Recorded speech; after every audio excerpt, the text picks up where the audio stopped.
الحمد لله نحمده ونستعينه ونستغفره ونعوذ بالله من شرور أنفسنا ومن سيئات أعمالنا.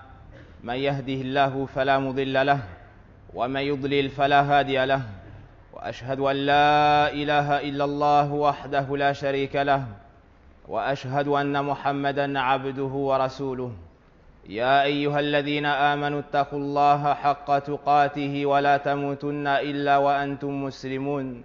يا أيها الناس اتقوا ربكم الذي خلقكم من نفس واحدة وخلق منها زوجها وبث منهما رجالا كثيرا ونساء، واتقوا الله الذي تساءلون به والأرحام إن الله كان عليكم رقيبا.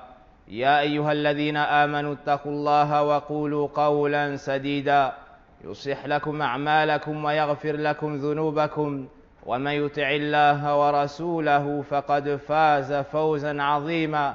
أما بعد، فإن أصدق الحديث كتاب الله جل وعلا، وخير هدى محمد صلى الله عليه وسلم، وشر الأمور محدثاتها، وكل محدثة بدعة، وكل بدعة ضلالة، وكل ضلالة في النار. أيها الناس، لقد اقترب موسم عظيم وشهر كريم مليء بالخيرات والبركات، فيه يقبل المؤمن على ربه، ومن وفق إلى ذلك إلى بيت الله الحرام لأداء الركن الخامس من أركان الإسلام، ألا وهو الحج. هذه العبادة العظيمة فرضت في السنة 9 من الهجرة. الحج واجب مرة واحدة في العمر. يقول ربنا سبحانه وتعالى في كتابه الكريم: ولله على الناس حج البيت من استطاع إليه سبيلا ومن كفر فإن الله غني عن العالمين. ويقول النبي صلى الله عليه وسلم: أيها الناس فرض عليكم الحج فحجوا، رواه مسلم. ويقول صلى الله عليه وسلم: بني الإسلام على 5: شهادة أن لا إله إلا الله وأن محمدًا رسول الله، وإقام الصلاة وإيتاء الزكاة، وحج البيت وصوم رمضان. فيجب على المسلم أن يبادر بأداء الحج الواجب مع الإمكان، ويأثم إن أخره بلا عذر. الحج واجب إذن على الفور بشروط: الإسلام والعقل، البلوغ والحرية والاستطاعة. أما الصبي يصح حجه نفلا، وإذا بلغ يجب عليه أن يحج حجة الإسلام، لما ثبت من حديث ابن عباس رضي الله عنهما أن امرأة رفعت صبيا إلى النبي صلى الله عليه وسلم وقالت: ألي هذا حج؟ قال: نعم ولك أجر. نعم ولك أجر، رواه مسلم. لكن مع ذلك إذا بلغ كما ذكرت يجب عليه أن يحج حجة الإسلام. أما من قدر بماله ولم يقدر بجسده، بأن كان كبيرا في السن مثلا، أو مريضا مرضا مزمنا لا يرجى برؤه، لازم أن يقيم من يحج عنه كما صح ذلك في الصحيحين. عباد الله، الحج عبادة عظيمة في فضل عظيم وثواب جزيل، وقد عده النبي صلى الله عليه وسلم من أفضل الأعمال. بالحج تكفير الذنوب. عن أبي هريرة رضي الله عنه قال: سمعت رسول الله صلى الله عليه وسلم يقول: من حج فلم يرفث ولم يفسق رجع من ذنوبه كيوم ولدته أمه، رواه البخاري ومسلم. وفي قصة إسلام عمرو بن العاص رضي الله عنه قال له النبي صلى الله عليه وسلم: أما علمت يا عمرو، أو قال الحج يجب ما قبله، الحج يهدم ما قبله. وعن ابن مسعود رضي الله عنه أن النبي صلى الله عليه وسلم قال: تابعوا بين الحج والعمرة فإنهما ينفيان الفقر والذنوب. عباد الله، إن الكريم إن الرجل إذا أقبل على الكريم نال عنده من الملذات والخيرات، فما ظنكم بعبد من عباد الله أقبل على رب العالمين يريد طاعته، يريد رضوانه، يريد جنته، فلا شك أن الله سبحانه وتعالى بعد أن دعانا فمن استجاب لهذا النداء سيكرمه بإكرام عظيم. عن جابر بن عبد الله رضي الله عنه أن النبي صلى الله عليه وسلم قال: الحاج والعمار وفد الله دعاهم فأجابوه وسألوه فأعطاهم. رواه البزار. الحج طريقة موصلة إلى جنات النعيم. عن جابر رضي الله عنه قال النبي صلى الله عليه وسلم: الحج المبرور ليس له جزاء إلا الجنة. رواه أحمد. ولعل أجمع الأحاديث في فضل الحج هذا عن ابن عمر رضي الله عنهما قال: كنت جالسا عند النبي صلى الله عليه وسلم في مسجد منى، فأتاه رجل من الأنصار ورجل من ثقيف فسلم، ثم قال: يا رسول الله، جئنا نسألك. فقال: إن شئتما أخبرتكما لما جئتما تسألاني عنه فعلت، وإن شئتما أن أمسك تسألوني فعلت. قال: أخبرنا يا رسول الله. فقال الثقافي للأنصاري: سل. فقال: أخبرني يا رسول الله. فقال: جئتني يخاطب أحدهما: جئتني تسألني عن مخرجك من بيتك تؤم البيت الحرام وما لك فيه وعن ركعتيك بعد الطواف وما لك فيهما، وعن طوافك بين الصفا والمروة وما لك فيه، وعن وقوفك عشية عرفة وما لك فيه، وعن رميك الجمار وما لك فيه، وعن نحرك وما لك فيه، مع الإفاضة. فقال: والذي بعثك بالحق لعن هذا جئت أسألك. قال: إذا خرجت من بيتك تؤم البيت الحرام لا تضع ناقتك خفا ولا ترفعه إلا كتب الله لك به حسنة ومحى عنك خطيئة. وأما ركعتاك بعد الطواف كعتق رقبة من بني إسماعيل، وأما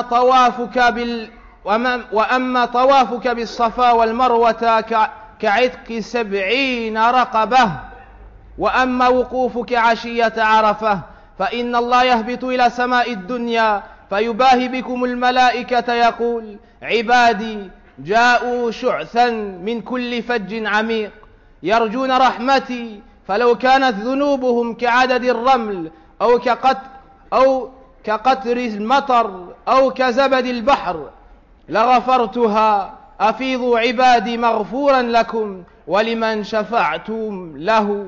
الحديث. فنسأل الله سبحانه وتعالى أن يتم نعمته علينا وييسر لنا سبل السلام ويوفق الحجاج لكل خير.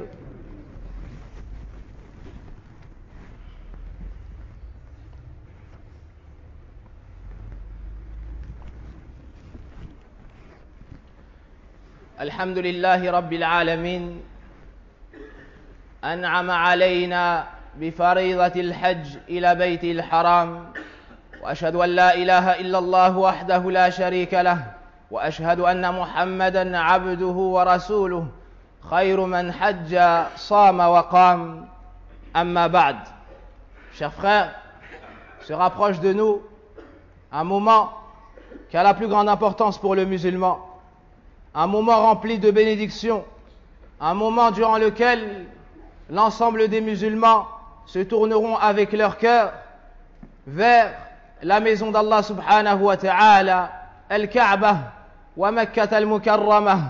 Ceci, car Allah subhanahu wa ta'ala nous a légiféré une adoration qui est le pèlerinage. Cette adoration fut légiférée en l'an 9 après l'hégire du prophète sallallahu alayhi wa sallam. C'est une adoration qui est obligatoire, et cela une fois dans la vie du serviteur. Allah nous dit dans son livre, et c'est envers Allah qu'il vous incombe d'effectuer le pèlerinage à la maison sacrée pour celui qui en a la capacité. Et celui qui mécroit, certes Allah se passe largement des mondes. Le prophète sallallahu alayhi wa sallam également nous montre dans sa tradition que le pèlerinage est une obligation. Il nous dit, il vous a été commandé d'effectuer le pèlerinage, il vous a été commandé d'effectuer le pèlerinage, accomplissez-le donc. Il nous dit également, pour nous montrer l'importance de cette obligation et son statut dans l'islam, il nous dit l'islam repose sur 5 piliers, ou l'islam repose sur 5, c'est-à-dire 5 grandes fondations, et il a cité parmi ceux-là le pèlerinage. Le pèlerinage est donc un pilier de l'islam, une obligation, et chaque personne doit l'accomplir au moins une fois dans sa vie. Et c'est une obligation que nous n'avons pas le droit de repousser après avoir réuni l'ensemble des conditions, qui sont l'islam, la raison, la puberté, le fait d'être libre et la capacité. La personne qui a les moyens se trouve en bonne santé et a eu la sécurité du chemin, donc la capacité se voit dans l'obligation d'effectuer le pèlerinage sans le repousser à l'année suivante ou plus encore. Le prophète sallallahu alayhi wa sallam nous montre même que l'enfant, avant la puberté, peut effectuer le pèlerinage. Mais sachez qu'il devra réitérer cette adoration après avoir atteint la puberté. Une femme a pris son enfant et l'a levé devant le prophète sallallahu alayhi wa sallam en lui demandant: ô messager d'Allah, est-ce que celui-ci peut accomplir le pèlerinage? Est-ce que cela lui sera compté? Il a répondu oui, et tu seras toi aussi récompensé. Donc c'est une bonne chose d'envoyer ou d'emmener les enfants plutôt au pèlerinage, même s'ils sont jeunes, afin de les éduquer dans l'adoration d'Allah subhanahu wa ta'ala, la proclamation de son unicité, et cela depuis leur plus jeune âge. Concernant celui qui a la capacité d'effectuer le pèlerinage de par ses moyens financiers, mais qui n'a pas la capacité avec ses moyens physiques, comme la personne qui a atteint un âge très avancé, ou la personne qui est malade, qui a une maladie de longue durée, cette personne doit envoyer quelqu'un à sa place pour effectuer le pèlerinage, en dépensant afin qu'il puisse remplir à sa place son obligation. Le pèlerinage est donc une des plus grandes adorations qu'Allah subhanahu wa ta'ala nous ait légiféré. Et en tant que tel, nombreux sont les hadiths qui sont venus pour nous montrer les mérites de cette grande adoration. Le prophète sallallahu alayhi wa sallam nous montre que c'est une grande cause pour se voir pardonner nos péchés, ou plutôt l'ensemble de nos péchés. Il nous dit: celui qui accomplit le pèlerinage sans commercer avec son épouse, ni accomplir de perversion, il reviendra alors sans péché, à l'image de celui qui vient d'être mis au monde par sa mère. Donc celui qui effectue le pèlerinage, comme Allah Azza wa Jal lui a ordonné, en s'éloignant de ce qu'il lui a interdit, il reviendra purifié de l'ensemble de ses péchés. Et le prophète sallallahu alayhi wa sallam, dans le hadith de l'histoire de la conversion de Amr, lorsqu'il est venu pour se convertir à l'islam, il a eu un moment d'hésitation. Alors le prophète sallallahu alayhi wa sallam l'a questionné sur cela. Alors Amr radiallahu anhu lui a dit: j'ai envie d'émettre une condition au messager d'Allah. Laquelle? Qu'on me pardonne l'ensemble de mes péchés. Alors le prophète sallallahu alayhi wa sallam lui a dit: ama alimta Amr anna al-islam yajubbu ma qablah? N'as-tu pas su, Amr, que l'islam efface tout ce qui est passé? N'as-tu pas su que l'hégire efface tout ce qui est passé? Wa shahiduna min al-hadith, et que le pèlerinage efface tout ce qui est passé, c'est-à-dire comme péché et comme faute. Le pèlerinage donc, chers frères, est une cause pour te voir pardonner pour que tu te voies pardonner l'ensemble de tes péchés. C'est une cause également pour repousser de toi la pauvreté, contrairement aux idées reçues que le pèlerinage peut amener une pauvreté ou une difficulté financière. Loin de là, l'islam nous enseigne que de dépenser son argent pour Allah Azza wa Jal ne sera jamais une cause de pauvreté. Le prophète sallallahu alayhi wa sallam nous dit: faites suivre entre le pèlerinage et la visite et le petit pèlerinage, car certes, ces deux choses repoussent la pauvreté ainsi que les péchés. Ces deux choses repoussent la pauvreté ainsi que les péchés. Donc le pèlerinage, en plus d'être une cause pour te voir pardonner tes péchés, c'est une cause pour être enrichi. Et nombreux sont ceux qui courent sans cesse à travers ou bien à la recherche de ce bas monde, en étant prêts à désobéir à Allah Azza wa Jal. Voici une cause pour avoir sa subsistance dans la légalité religieuse. Celui qui se rend à l'invitation d'une personne généreuse s'attend à être honoré. Que pensez donc des musulmans qui répondent à l'appel d'Allah subhanahu wa ta'ala et à la visite de sa demeure sacrée? Sans aucun doute, Allah Azza wa Jal honorera ses invités. Le prophète sallallahu alayhi wa sallam nous dit: celui qui effectue la umrah, celui qui effectue le pèlerinage, ces deux-là sont les invités d'Allah, sont une délégation qui se rend auprès d'Allah. Il les a appelés, lui ont répondu, ils lui ont demandé, il leur a accordé. Donc celui qui accomplit le pèlerinage, qu'il sache que c'est l'invité d'Allah tabaraka wa ta'ala et que ses du'as, ses invocations seront acceptées. Le pèlerinage est un chemin aplani dont la finalité sera le paradis, un paradis vaste comme les cieux et la terre. Le prophète sallallahu alayhi wa sallam nous dit: le pèlerinage parfaitement accompli n'a d'autre récompense si ce n'est le paradis. N'a d'autre récompense si ce n'est le paradis. Qu'Allah nous accorde cela. Le prophète sallallahu alayhi wa sallam, dans un long hadith, nous explique les récompenses attribuées aux pèlerins, et cela depuis le moment où il sort de chez lui. Deux hommes sont venus voir le prophète sallallahu alayhi wa sallam pour le questionner sur cela. Mais Allah Azza wa Jal lui a révélé, Allah tabaraka wa ta'ala, au-dessus des sept cieux, au-dessus de son trône, a révélé au prophète sallallahu alayhi wa sallam l'intention de ces deux personnes, une personne des Ansar et une personne de Thaqif. Alors le prophète sallallahu alayhi wa sallam leur a dit: si vous voulez, je vous laisse me questionner, et si vous voulez, je vous informe de la cause de votre venue. Ils ont donc dit: informe-nous au messager d'Allah sallallahu alayhi wa sallam. Il a donc dit: tu es venu pour me questionner sur les récompenses à partir du moment où tu sors de chez toi pour te diriger vers la maison sacrée. Tu es venu pour me questionner sur la récompense que tu as lorsque tu accomplis les 2 unités de prière après la circumambulation autour de la Kaaba. Tu es venu pour me questionner sur les récompenses que tu auras après avoir marché entre Safa et El Marwa. Tu es venu pour me questionner sur la récompense que tu auras à rester le jour de Arafah, et sur les récompenses attribuées à ceux qui auront jeté les pierres sur les stèles, et la récompense prévue à celui qui égorgera la bête. Et ils ont cité l'ensemble des rites du pèlerinage. Il leur a cité l'ensemble des rites du pèlerinage. Alors ces hommes-là se sont étonnés, et l'un d'entre eux a répondu: par celui qui t'a envoyé la vérité, c'est exactement sur cela que j'étais venu te questionner. Alors le prophète sallallahu alayhi wa sallam a répondu selon ce qu'Allah tabaraka wa ta'ala lui a révélé, en disant: lorsque tu sors de chez toi en te dirigeant vers la maison sacrée, c'est-à-dire Mecca al-Kaaba, sache que ta monture ne fera pas un pas, sans que par cela tu ne sois élevé en degrés, et sans qu'avec cela te soit inscrite une récompense et qu'on t'efface des péchés. Ensuite le prophète sallallahu alayhi wa sallam a dit concernant les 2 unités de prière que tu effectues après le tawaf, sache que cela te sera comptabilisé comme avoir affranchi un esclave des enfants d'Ismaïl.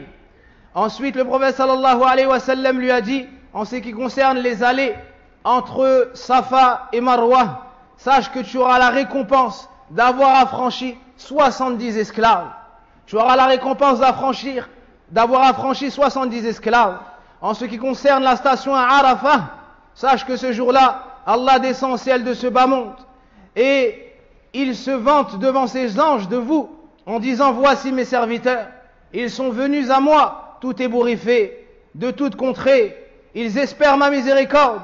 Sachez que si leur péché avait atteint le nombre du sable qu'il y a sur la terre, des gouttes d'eau lors d'une pluie ou l'écume de la mer, je leur aurais pardonné l'ensemble de leurs péchés. Ô mes serviteurs, dirigez-vous vers moi, je vous ai pardonné l'ensemble de vos péchés et j'ai accepté votre intercession pour ceux envers qui vous la demanderez. Puis le prophète sallallahu alayhi wa sallam nous montre la récompense de lapider les stèles en disant: pour chaque pierre que tu jetteras, tu te verras pardonner